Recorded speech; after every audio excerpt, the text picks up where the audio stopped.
This isn't political. It's never really been about politics for me. Yeah, I know, my name is Sassy Politics. That's the thing.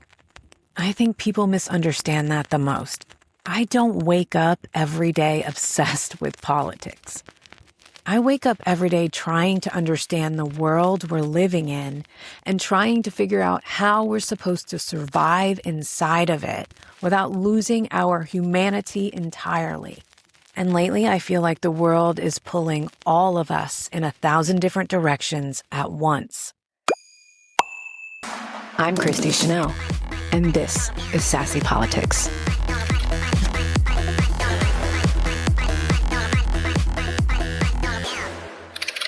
What are we even supposed to believe anymore? Should I be worried about the virus? Should I be worried about the war and the potential draft my child could be in? Should I be worried about the economy and if I can even survive another year? What about AI? Is that going to kill us? And then, of course, there's the social media censorship, so you can't get any messages out that might protect you. Everything's online. And if they take that away, we're going to have to go outside. We're just going to have to. I don't know. I genuinely don't have any answers for you. And maybe that's the point of today's episode. I think a lot of us feel scattered right now. I'm not trying to be dramatic. And I'm definitely not trying to be a conspiracy theorist, although I do enjoy a good rabbit hole every once in a while. We're just overwhelmed. Exhausted from trying to figure out where to place our attention in a world that constantly feels like it's on fire. I don't know if anybody else feels this way, but lately the energy feels strange. Not like politically strange, but humanly strange. Like people are anxious all the time. People are even angry all the time. And people are definitely isolated all the time, on their phones.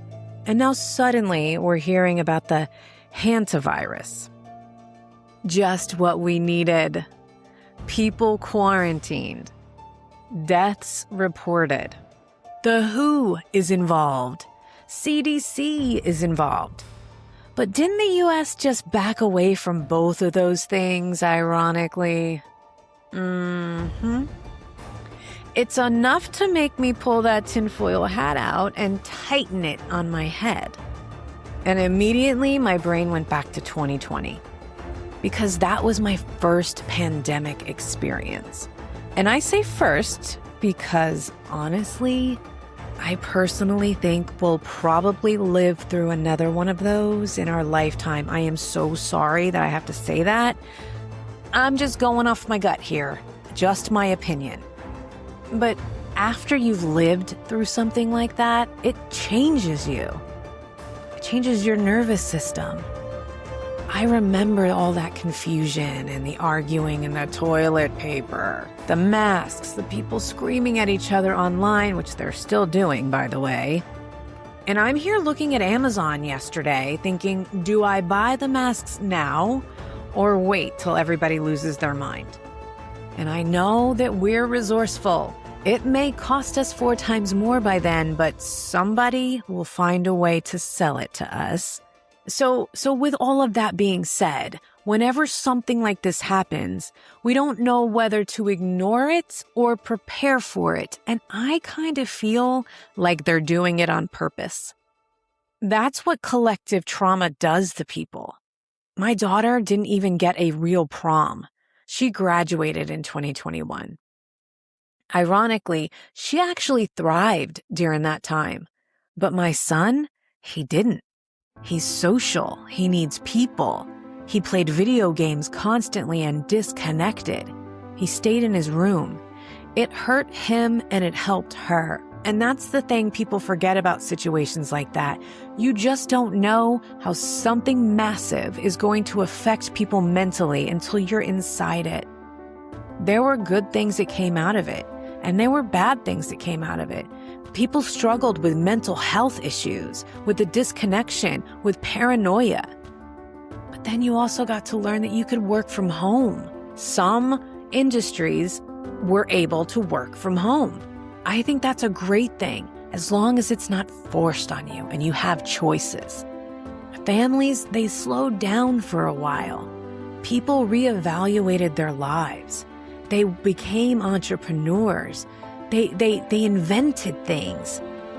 That's the good stuff that came out of it. But I'm not ready to go back into it yet. Half the world still thinks the last pandemic was exaggerated or fake, and they were just, the shots that we had to take. The other half thinks people didn't take it seriously enough.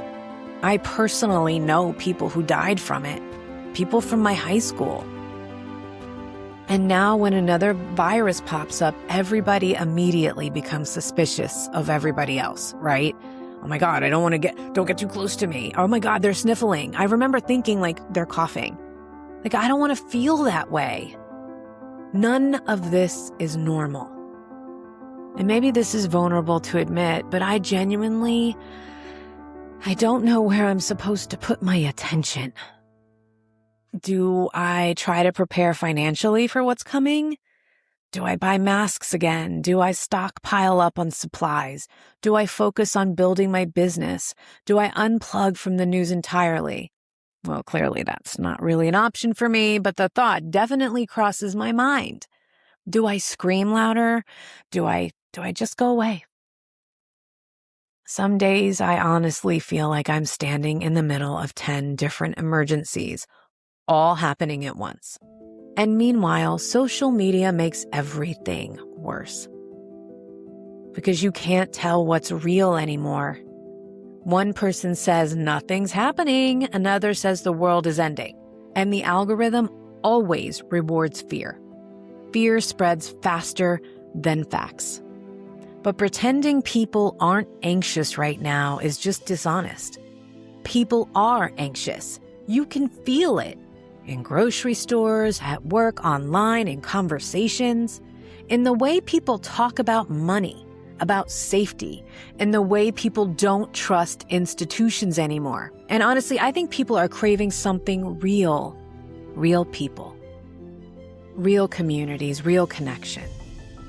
And I think that's why LinkedWeStand started forming in my brain. I mean, obviously, everybody knows I had the dream. I woke up knowing I needed to build something. I just didn't know what yet. But over the last year, it's slowly starting to become clearer. It's not a political movement. I genuinely believe community is going to matter more than ever moving forward. And I don't just mean online communities. I mean real ones. People knowing each other locally. We've gotten away from that. Meeting face to face. Sharing resources, supporting local businesses, helping each other, communicating, teaching each other skills, creating networks that don't rely entirely on billionaires and algorithms deciding who gets heard first, usually based on who has the most money. Because let me tell you something, I have over 12,000 followers on TikTok, and I cannot get anything out. 0. Maybe 100 people see my stuff now. I can feel the suppression. I can feel the limits. I can feel how hard it is to build genuine community on platforms designed to keep us scrolling instead of connecting. And that is why I started LinkedWeStand. And that's why it's evolving. That's why I think Substack matters right now. And I know I haven't even brought up Substack yet, but I am really looking at it, and I don't see them suppressing really important creators and speakers of our generation right now. I haven't even fully put effort into it yet. I think I have like 10 subscribers on Sassy Politics, but that's my fault. I already know it's important because I need a place where we can actually talk to each other. I don't want to just talk at you. And podcasts are a little bit of that, right? I'm telling you what I think and what I feel, what I'm seeing. And I love doing it. I love podcasting. And I'll never stop doing it. But I need the feedback too. I need the back and forth, ideas, conversations, community. It's about the people. That's the difference. I don't care if somebody's Republican or Democrat, if their community gets hit by a disaster. I care if somebody shows up. I care if people help each other. I'm not here to create divide anymore. I'm not going to fall into that. I'm not going to fall into the things that they're trying to create. I can see through it. I know you can see through it too. I care if people still remember how to be fucking human. And those headlines lately, they've been relentless. Virus fears, immigration fights, economic instability, global tension, constant outrage. I think we've hit a point where people are emotionally exhausted from being in survival mode all the time. Some people are checking out completely.